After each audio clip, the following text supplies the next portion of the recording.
In this session, we're going to look at the last half of Galatians chapter 3, really crucial part because it takes you right into the center of Paul's argument with the churches in Galatia. He's in an argument, he's in contention, he's trying to put them straight, but there's also a great deal of pastoral concern. It's like as if you see a child of yours going wrong and you're desperately trying to redirect them. So he doesn't particularly want to dominate them, but he wants to see them back on course. So let me put up a screen here, because this relates to us in the way that we live together. That was his concern with the churches in Galatia, we call Turkey. How do we live together? So let's remember the context as we start. And it's the argument is a response to the teachings of a group that's come in, an unknown group that's come in from a Jewish perspective, Jewish Christian teachers urging members of Paul's Christian communities to adopt at least circumcision and perhaps other requirements of the Jewish law, probably specifically food-related things, hospitality, who you share meals with, insider, outsider groups. And Paul is representing a view. So sometimes when you have an argument, you're forced into opposite camps, aren't you? I'm right, you're wrong. And really, the truth is very often in both extremes, and seldom is it in some pussyfooting via media, right in the middle, that allows nobody to feel happy about the conclusion of their discussion. And so Paul has been forced into a corner, and so he's saying, no, the law is bad law, faith and law. But these things are not dichotomous. They belong together, as we'll see. But Paul is critiquing the law as a negative, as a temporary measure between the covenant promise to Abraham and the gift of faith in Jesus Christ.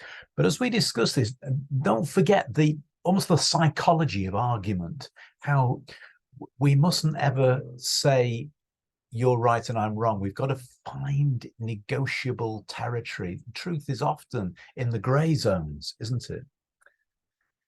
And sometimes that's where we're called to live. And we're called to say yes, and, rather than I'm right, you're wrong, or you're in and I'm out, or vice versa. So that Paul captures the negative function of the law, or the transient function of law in this term, disciplinarian. He says, in the old versions, which I bet you'll have heard of it, says the law was a schoolmaster to lead us to Christ. So it's transitory, it's temporary. At school, but it's not a good translation. It wasn't a schoolmaster.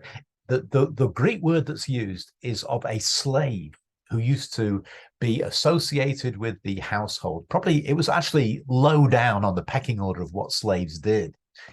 And it was to accompany the children of the household to school and to sit behind them and slap them whenever they got something wrong, and to keep them on track. So that was the function of this particular slave. And he's saying that's what the law is like. The law keeps you on track until you leave school, until you come into your majority, until you come into life.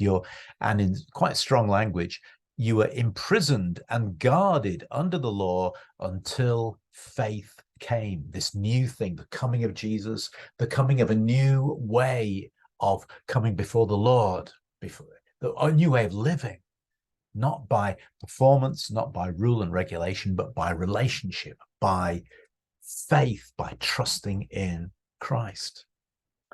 But remember that we're only hearing one side of the conversation. And Paul, although he seems to be negative about the law, he also believes in verse 21, look at that, the law is not opposed to the promises of God. The way you think about the Bible is quite significant here, isn't it? Do you think of the Old Testament as having some validity, and now the New Testament's got more validity? It's like the difference between, I don't know, early and later, or like a root system of a flower, and now the flower. But the flower or the fruit doesn't exist without the root system. So do you just snip it off? Some people did do that. So we don't need the Old Testament anymore. How do modern Christians, contemporary Christians, think of their association with Judaism? Is Judaism something that's completely different, or is it connected? Well, these were not too far away from the discussions that Paul was having right here. What is the purpose of when he says law, he means the rules and regulations, the performance ethos, the way of life of Judaism for centuries and centuries. Is that all gone, or is it still with us in some way? Okay, so when we hear his negative comments about the law, don't forget verse 21, that the law has a part to play, has a connection with the promises of God. Okay, under faith in Christ, one no longer leads the law in this disciplinary function. The slave who stood behind you with the stick is gone. You're freed from the requirements of the law. You are children of God through faith and not through the law. Okay. However, you might say, the law operates as a thumbnail sketch of what we do as we live together. It doesn't supply the how we live together. It doesn't supply the why do we live together in this way, but it does help us with what to do. You might think of just roughly think of the Ten Commandments. Think of the Ten Commandments and think of, well, are they still applicable? You're being negative about the law. Are the Ten Commandments gone? No, but the way that you keep them has changed. So instead of in the Old Testament, under the law, you're saying, thou shalt not kill. Under the New Covenant, you're saying, if you are in Christ, thou shalt not kill. So the 10 Commandments become the 10 promises. But they're still there. They're still there as a thumbnail sketch, as a guide.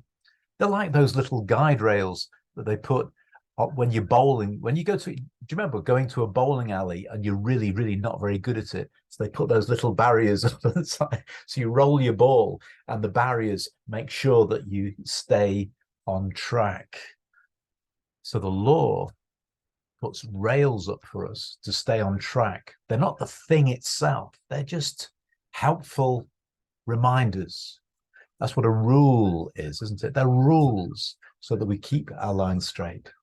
But they don't supply the how or the why. And so Paul supplies next, in the next section, something of the how and the why. And he introduces the theme of baptism into Christ in reference to the early Christian practice of the newly baptized putting on a new white garment. He says, all those, verse 27, who are baptized into Christ have clothed themselves with Christ. Of course, this is echoed in Romans 13 and Ephesians 4. Clothed themselves with Christ. So he's taking something that's very straightforward, sort of stemming from the baptism of John, but becoming part of the Christian community right from day one, the day of Pentecost, and baptizing thousands of new believers. And just the simplest, and you might say, as far as the Jews were concerned, non-regulation. The Jews had their rites of purification, but this was something different. This was saying, it was almost like a critique of those temple regulations. And we have other groups like the Essenes who did have rites of baptism or rites of continual purification. But this is different again. This is something more connected with the death of Christ, the resurrection of Christ, and the clothing yourself with Christ. So this is a metaphor for how baptism transforms. And it is simply this, that we all come into it in the same way.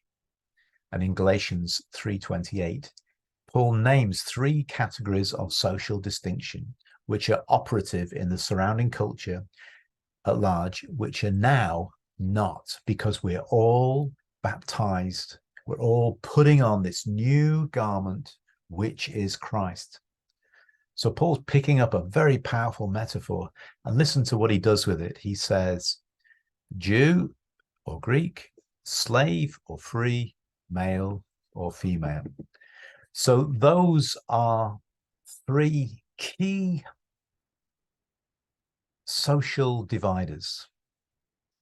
Jew or Greek meant you're either inside or outside of the covenant people of God. Paul says that doesn't apply. Slave or free, that's the wider community of the Roman Empire.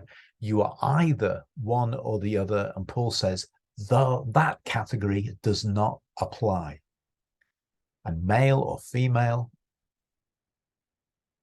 that category does not apply. So it's worth really just pausing at this point, because the principle here is so powerful, so strong. Can you imagine first century Roman Empire? And this man has the audacity to say the slave sitting here and the slave owner sitting here are here under the same Christ. They are equal before God. This male sitting here and this female sitting here are equal before God. This Jew, this Greek are equal before God. This is the basis of a social revolution. Even today, some of those categories, you could say racial categories, class categories, gender categories, these do not apply to the people of God. So although the external social conditions did not immediately change, the new reality did affect relationships in the Christian community. Wow. Let that be the point of your discussion and your thoughts. And we'll close this session at that point and maybe come back to it next time. Okay. God bless you as we consider and grow together and learn what that means.